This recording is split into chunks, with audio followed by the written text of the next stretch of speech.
Article 1 says Bharat shall be a union of states. Supreme Court to center. So, Supreme Court on Monday posed tough questions to the central government about the rationale of its dual pricing and procurement policy of the COVID vaccines, its diversion from the national immunization program, and its mandate of COVID app registration. The three-judge bench of Justice D.Y. Chandrachud, L. Nageshwar Rao, and Ravindra Bhatt was hearing the suo motu case on COVID issues. At the outset, Solicitor General Tushar Mehta advanced that on vaccination front there is some development and that he will place on record the facts on affidavit. As per our estimate from the domestic market, which is the Indian market, we expect the entire eligible population to get vaccinated by the end of this year. The central government is also in an active discussion with Pfizer, etc. The Minister for External Affairs and even the Prime Minister are interacting on a diplomatic level. Since nothing has been finalized, it will be premature for me to say anything. But the government has been really positive about it. The discussion is at a very advanced stage. Subject to any intervening circumstances, we might be able to get it. If that happens, the timeline will be even shorter. We need something like 226 crore doses of vaccines because it is a double dose. You will need to make it available to the nation as a whole. But the only thing we would like to express is the dual pricing policy and the dual procurement. We are trying to understand why you are asking states to fight to pick up the vaccines against each other post Justice Bhatt. In my earlier affidavit, which I will further elaborate in my next affidavit, we have given the rationale, and it is wrong to say that the states are competing with each other. There is no competition. Some states pay more and get more, and some states pay less and get less. That is not the situation, replied the Solicitor General. Dual procurement, do you perceive your role in such manner that as the government of India, you must procure all vaccines for the entire country? Justice Chandrachud expressed that the concern is what is the basis for the central government to say that for the 45 and above age group, the central government will procure vaccines which will be supplied free of charge, but for the population below 45, the state government will have their own logistical arrangements with the manufacturers, and the remaining 50% of the procurement will be done by the private hospital. The judge elaborated that two concerns arises here. Firstly, while the center has claimed that the mortality in the post 45 age group is higher than the pre 45 group in the second wave of the pandemic, it was not merely the post 45 which have been seriously affected, but the pre 45 population also which suffered a great deal.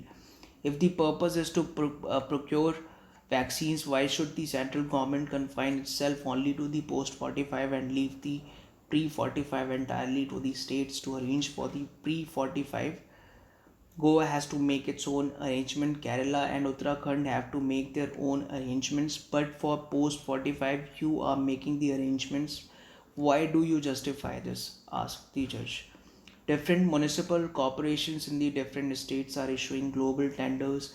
The Punjab government has done that. We also know Delhi tried to do that. Is it the policy of the government of India that every municipal corporation in the country and every state have its own device to issue the tender to procure vaccines from foreign suppliers? Look at the capacity of the Bombay Municipal Corporation, which has a budget of more than even some of the Indian states. Can the municipal corporation in West Bengal, UP, or Tamil Nadu, which may not have the same kind of budget, compete with it? Does the Union of India contemplate that for the procurement of vaccines there will be individual states or corporations receiving bids, or will you be the nodal agency to obtain these bids and vaccines at one price? Actually, the position as on date is that some states and some corporations that float global tenders, but all global players like Pfizer, etc., have their own policy and they will deal with on only countries, not with anybody else. So that question whether they can float global tenders is an academic one, not entirely agreeing with the submission. Justice Chandrachud asked, the BMC has received bids from Sputnik. Are we leaving it to the individual corporations, or do you still see yourself as one nation, one country? Do you perceive your role in such manner that as the government of India, we will procure all the vaccines for the entire country and we will distribute? Article 1 of the Constitution says Bharat is a union of states, we are not federation of states. In a time of national crisis, it is the union which must procure vaccines for the entirety of the country by negotiating. Individual states cannot be left in the lurch trying to negotiate. You need to give policy guidelines that we are negotiating for the entire nation. We will fix the price and we will distribute these vaccines. You have to come up with some clarity for the states. The procurement is being done post May 1 for the entire India for ages of 18 to 45. 50% is provided by the manufacturers to the states pro rate. The rest of the 50% is going to be handed over to the private sector. The price for the states is also fixed by the central government, so it is not like that you have to negotiate with the manufacturers. The Solicitor General advanced. In the 18 to 45 age group, also you may have people with serious comorbidities. So, why are we not treating those people on the same footing as those who are being provided vaccine by the government of India? That is the 45 plus group. Justice Rao also observed that in view of one theory, the distribution should be on the basis of the health conditions and comorbidities for even the age group of 18 to 45. That the central government should make its policy to see to that instead of only looking at population ratio. I have been reading in the newspaper that the scientific way of vaccination would be to identify the vulnerable section in 18 to 45. Justice Chandrachud also observed that the 25% quota of the vaccine for 18 to 45 age group provided to private hospitals is servicing only the urban areas, perhaps the small towns, but not servicing the core rural areas. So, at least 25% of the 50% which is being made available to the state is by its very nature being predominantly allocated to the urban areas. The policy as it stands today is entirely exclusive of the need to vaccinate rural areas. That is a very, very serious issue because the main workforce comes from there, the judge had said. Now, Justice Burt also noted that we are still in the nascent stage of vaccination and asked if the government has put out any study as regards the urban rural share among those who have been vaccinated. The threat of virus and further outbreak is also greatest in the rural areas. We were told that children will be exposed in the third wave, but the country may be overwhelmed in the rural areas. So we have to look at that, he said. So Justice Chandrachud asked how the logistics actually work out for the 45 plus age group for which the vaccine is being provided by the central government. Just give us a broad idea. Suppose a given quantity of vials has to be picked up from Bharat Biotech. It is the central government quota. How do you pick it up and give it to the states? The central government picks up the stocks from the manufacturers and then it is given to the states. You say you have 29,000 depots all over the country, asked the judge. You have said on the affidavit that it is sent to the central drug laboratory and the states pick it up from there. If your lordship have a better system, we will take it positively. Amicus Jaideep Gupta submitted that the policy document does not explain how the central government will redistribute the vaccines among the states out of the 50% that it has procured. There is a power in the policy that the central government may distribute its 50% for the plus 45 categories among the states. The number of persons in that plus 45 category will go down as time goes by, but the center will still get 50% of the production as per the policy. So they can distribute among the state what they don't need. They are saying we are ready to distribute it, but there is not a single principle laid down as to how they will distribute it. States are already fighting among themselves, saying that so and so got more and so got less, asserting that that this submission is factually wrong. The Solicitor General stressed that he will be able to explain this. If my friend is right, then it should go into the policy document. Everybody's mouth will be shut then. Nobody will be able to say that you have got more or less, said Mr. Gupta.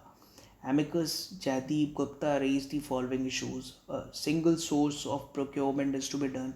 State government have said that when they approach Serum Institute, and Bharat Biotech, they are not dealing with them. We have on record that foreign manufacturers, when approached point blank, refuse to deal with anybody other than the central government. This decentralization now means that the state government is to procure. He explained that till the 1st of May from 1978, we had one of the finest distribution policies in the world, the universal immunization program. Even for the 45 plus people, the previous policy has prevailed. Now we are seeing a change in the policy, but for the 45 plus, even today, the central government will procure and the state government will only administer the vaccine. He said he urged that the center restore the original policy, as that is the solution which has worked beautifully in the plus 45 population.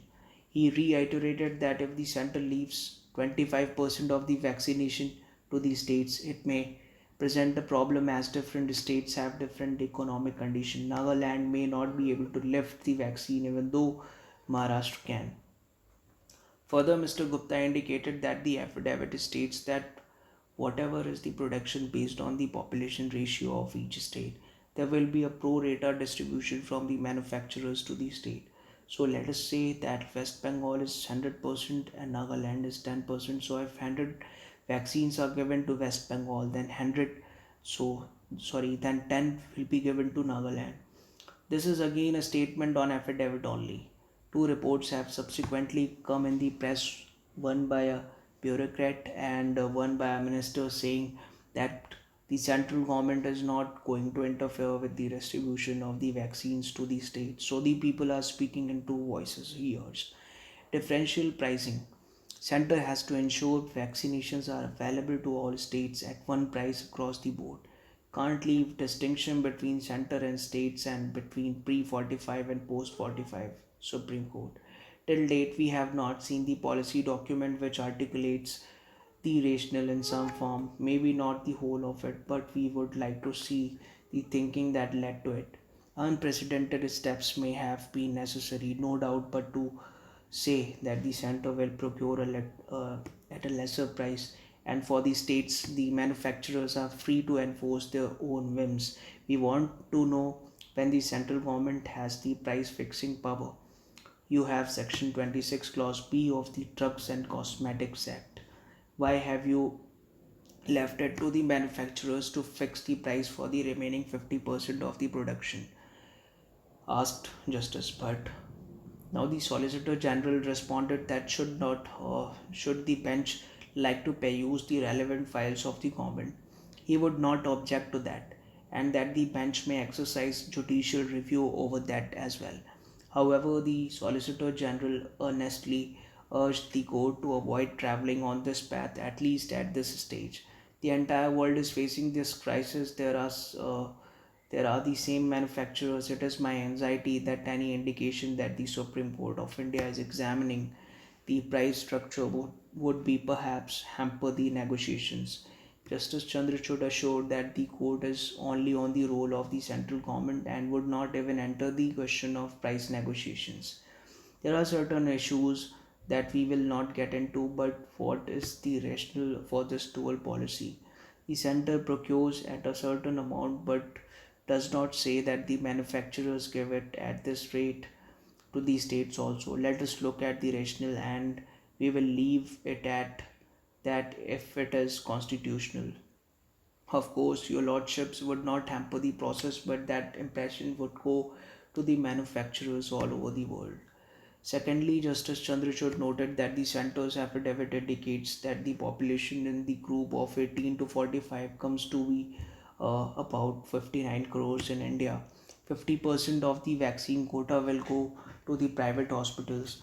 This means that 50% of the population between 18 to 45 will have to look to the private sector because they will have no vaccines from the state. Can we say that 50% of the population of India between 18 to 45 is in the position to afford the private hospital charges? Not at all. How do we look at the marginalized, the people who are genuinely economically not able to provide for themselves? This is one very critical area which you need to look at very, very carefully. As regards the pricing issue, Justice Chandrachud asked the center get a lower price from the manufacturers because it buys in bulk, and if this is the rational, it is not equally the responsibility to ensure that the same price is also made available to the states. Why should they treat why should they have to pay a higher price? Ultimately, you have to take over the responsibility of ensuring that vaccines are available to all the nations at one price across the board, because we can't leave this distinction between center and states and between pre 45 and post 45.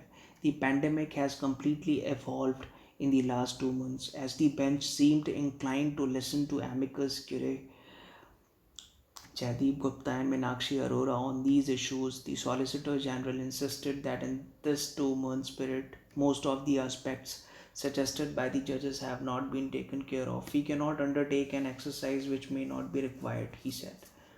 At this, Justice Chandrachud inquired, are you willing to state today that for the pre 45 age group, that is 18 to 45, the central government would take upon itself the responsibility of distributing to the states? That would resolve the entire issue. I don't have experience of administration, I won't be able to state so.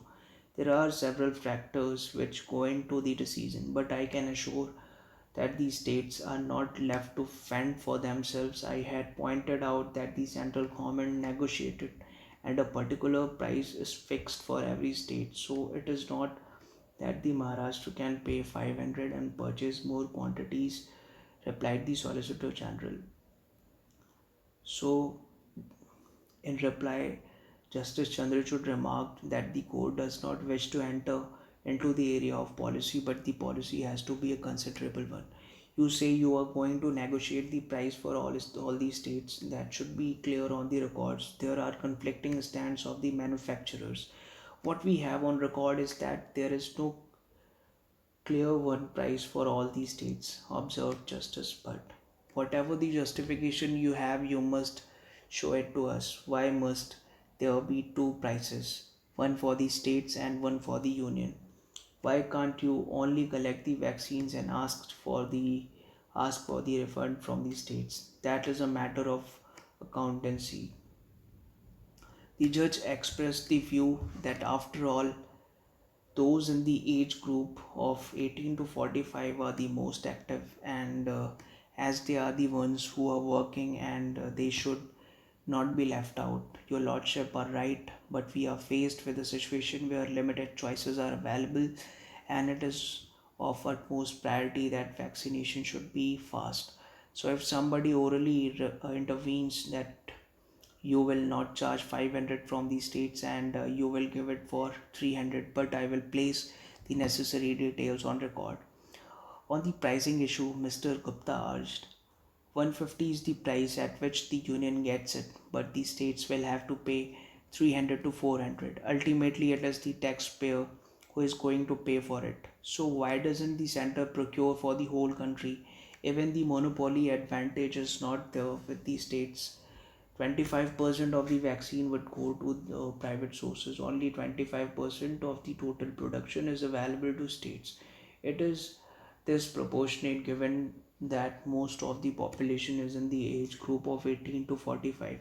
Even the private hospitals are not everywhere, only the people in metropolitan cities, and they're also only in part who can afford the charges. Mr. Gupta, Mr. Gupta passionately urged that differential pricing should not be done. It does not matter to the citizens, even though the center is saying that it doesn't matter because the citizens are getting it for free. The total bill will be higher than what it is right now with the center getting it for 150. Even at 150, the manufacturers are making profit. Outside India, they are selling it at much less. Mr. Gupta pointing out that in the Union of India affidavit, the Joint Secretary now asserted that states have agreed to give vaccination free of cost to the age group of 18 to 44. But we can't go by that because the policy document does not say that the states will administer free vaccination. The states are grumbling, they have filed applications before your lordships. If at all we go by the affidavit, then your lordship must call all the states to give an undertaking so that we have an enforceable right as of now, and there is nothing in the policy which says that the 18 to 44 can get it free. For that, we will first have to get the states to agree that it is free to everybody who wants it free of cost. Mrs. Arora also submitted that when we are dealing with the age group of 18 to 44, it is a huge segment of population. This has resulted in a very classic example which the government needs to look at. Those who have registered on COVID and have not gone to the government dispensaries or hospitals are getting calls from the private hospitals to pay 900 or 100 rupees and get vaccinated. What does that imply? It implies that if I have the money, I will get the vaccine immediately. But for a family of four, I will have to pay rupees 4,000 in the private hospital. For an average Indian family, it is a very high price. I fail to understand why there is a huge difference in the price. The policy which has been followed by this country since the beginning, which is also being followed by other countries during the pandemic, is to provide vaccines free of charge to everybody. The entire responsibility of giving vaccine is at the doorstep of the center. It is very essential that the center lay the policy before the court as to what is its objective behind the huge difference in price between when the center procured it and how the states get it. 150 versus 300 to 400 for the states and 900 for private. If there is a shortage, it could become 1000 or 2000 2000. There needs to be some advisory by the government. We have seen in this pandemic only that for all those drugs which were in short supply, the prices were hitting the roof. All of us are aware, despite price control, where there is a shortage, all kinds of activities happen, and there is a very little that one can do. But it is the consumer, the patient, who is at the receiving end. So, who will have the responsibility? Essential drug would fall in the central list, said the judge. Now, Justice Rao commented that there is a difference of prices between the different manufacturers, that Covaxin is for rupees 1200 while Covishield Shield is for rupees 900. Mrs. Arora said that, and under entry 29 of the concurrent list, this responsibility to supply vaccines free of charge to the citizens at the doorstep of the center. It cannot leave it to the states. Whether it was polio or smallpox or cholera, the center has always followed this policy. Why did we change the policy that we have had since independence? Can't straight away say the government should not change vaccination policy, but new policy also must meet test of reasonableness. Supreme Court. It is alright if we examine the new policy and see that it is violative of the constitutional principles, it is causing damage to the society, etc. But how can we bring down the government to the whole policy? Observed Justice Rao. We understand what you say, that the country uh, has had the old policy since the time of independence, that other nations are operating on similar lines, that these are not normal times and the citizens suffer much more in the pandemic situation. But can we say that you should not change the policy? No policy is cast in stone, remarked Justice Bud. The point is that the new policy also has to meet the test stone of reasonableness.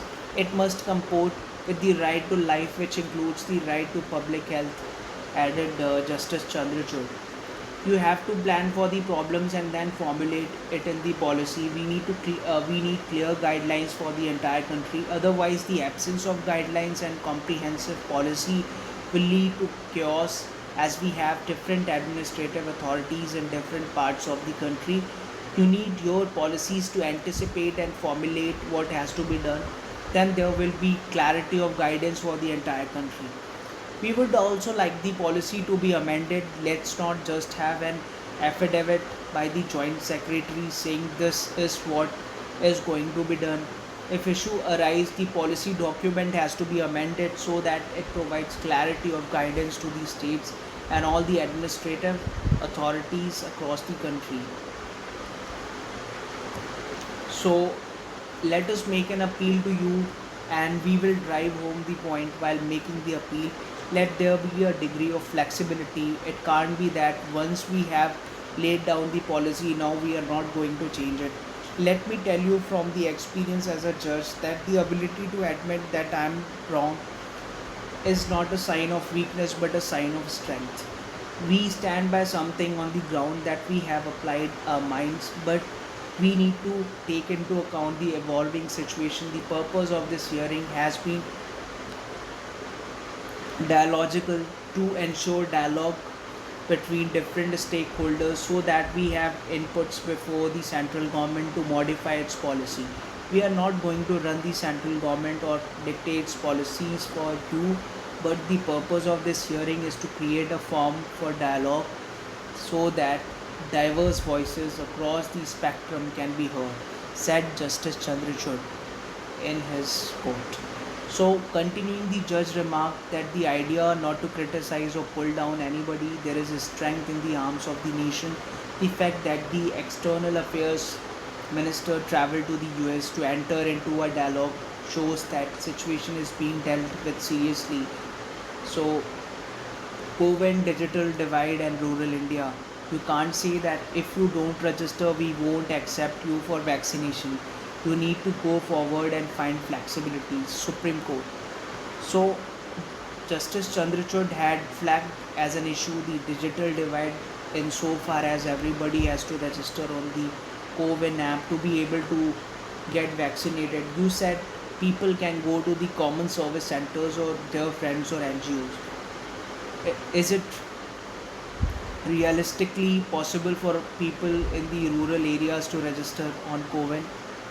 Our secretaries have tried to register on COVID. We know what the situation is. As the bench once more expressed the desire to hear the amicus, the Solicitor General interjected to say they might possibly not be aware of several points, like if you don't have a phone or an internet connection, there is a facility available. Now, vaccination is taking place within housing societies, also through the residents' welfare associations. But since there is a certain protocol that you have to wait for half an hour after the jab, individually house to house is not advisable. If I'm a villager and I don't have a mobile phone, every village has a computer connected with the internet. I would go there and they would register me. When the requisite number of person is reached, someone would come and vaccinate them. That's the Solicitor General. An agricultural laborer also has to get registered at the common service center in the village. The point of the matter is that the situation may be of the pandemic, but the policy makers must have their ears to the ground that poor agricultural laborers from Jharkhand who has gone to Rajasthan for work and has to get a vaccine has to go to the common service center and get registered in Rajasthan. The Solicitor General urged the bench to appreciate the rationale behind it. We are dealing with vaccines which has two doses. We need to have registration. If Mr. Tushar Mehta got vaccinated on May 1, there needs to be a registration to say that 4 weeks later Mr. Mehta needs to get his second dose. Otherwise, the entire exercise will be futile. You can have registration, but how do you answer the digital divide? How are you ensuring that migrant workers or migrant laborers who go from one state to another are not left out, asked Justice Chandrachud. The Solicitor General drew the bench's attention to the centre's affidavit, insisting that now there are further improvements also. The issue has been dealt with by executive action and the intentions of which are not in doubt. We are not saying we will not take the decision, we are only asking you to please smell the coffee. If we wanted to do it, we would have done it 15 days ago. Please see what is happening across the nation, amend the policy, stressed Justice Chandrachud. The government has a better understanding than us of what the situation is on the ground in rural areas, the Solicitor General insisted.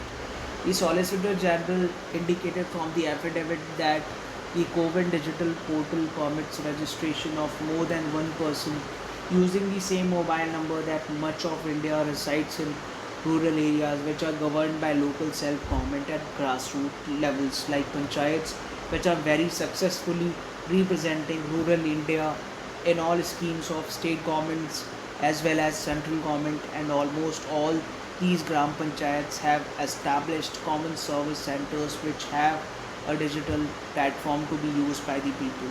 He continued to show that at present for vaccination of the 18 to 44 year age group, only online system of registration and booking is available, which is a decision taken keeping keeping in mind several administrative factors and for effective vaccine administration.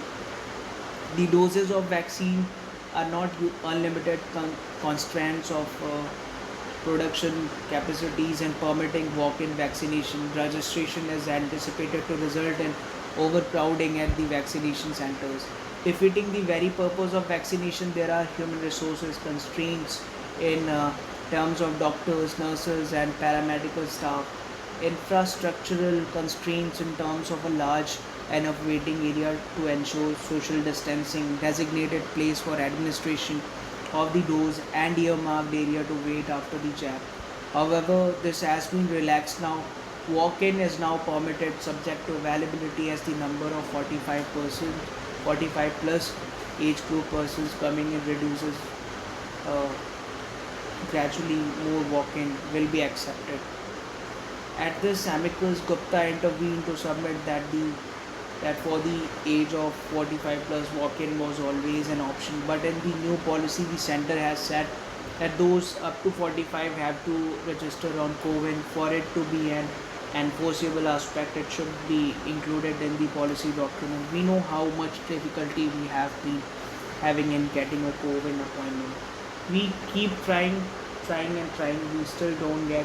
How will that man who is supposed to go to a common service center get an appointment? He can't stand there and try and try and try. Justice Burt also said that he has been getting distress calls from all over, from Kochi, from Bangalore, and not just Delhi, saying that young people in their 40s and 30s can't register because within 2 minutes all slots are booked. We are not on the policy, we are not going to tell what it should be. There is an order of this code of April 30 pointing out what is happening on the ground, and that there has to be a little bit of flexibility on the part of the policy makers. It can't be that we have thought of it. We are the central government, we know what is best for the country. Our arms are strong enough to come down if we find there is non-compliance. We expect a certain degree of flexibility on the part of central government. You need to see that it is the court which is pointing out certain things, and that it is a constitutional authority. You need to come back and tell how you have modified it. We don't find this, observed Justice Chandrachud. The lack of digital access is there. Regardless of all that, you and I may say, I am the chairperson of the E Committee of the Supreme Court, and I know what the access to the resources is in these rural areas. You have common service centers, but digital literacy is far from perfect. You can't say that if you don't register, we won't accept you for vaccination. You need to go forward and find flexibility. I bow down, Your Lordship. Views are well respected. After the last affidavit, there is flexibility brought in. We have commenced workplace vaccination where registration would be easier. We will place the changes on records at the Solicitor General. Please give us the policy document. We don't want to rely on affidavit by the Joint Secretary. The affidavits only tell us that the situation is dynamic, it is evolving. We want to go by the policy document of the Government of India. What is the policy in black and white? We have legally trained minds and are trained to see the documents. Amicus Gupta insisted that it is the need of the hour that vaccination be completed within the shortest period of time. He mentioned, as per the calculations of Hyderabad based scientist who is also associated with the government, 100 crore doses of vaccines are required by the end of January for us to be able to cover the basic minimum requirements. He says that if you can do more, then that is good, but if you can't, then you cover the basic minimum requirement within 6 months if you wish to control the pandemic. If the same cannot be done, then the virus has the option and the ability to attach itself to a large number of people and mutate. That is why the objective is to vaccinate as many as possible by December and latest by January, indicating that three statements have been made so far at the behest of the center that the government would be able to vaccinate all by December. The amicus urged that from the facts and figures apparent from the affidavit itself, that does not seem possible. As per the present affidavit, the total vaccine capacity in this country, even if we include Sputnik, is 15 crore per month. So the 6 month deadline is not possible. Let them point out how the production capacity has increased or is likely to increase in the course of the next few months, so that by the end of December or by the end of January we are able to do that, say that the largest number of persons are vaccinated. Have calculated based on the on that of Serum Bharat Biotech and even Sputnik Serum Institute.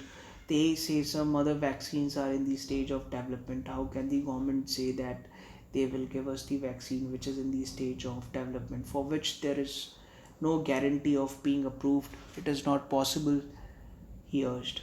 One of your senior officers who comes on television every day has said that you are relying on that. They have filed some affidavits in Kerala High Court that the capacity is also not being reached. So there is a problem in production up to the capacity also. Advanced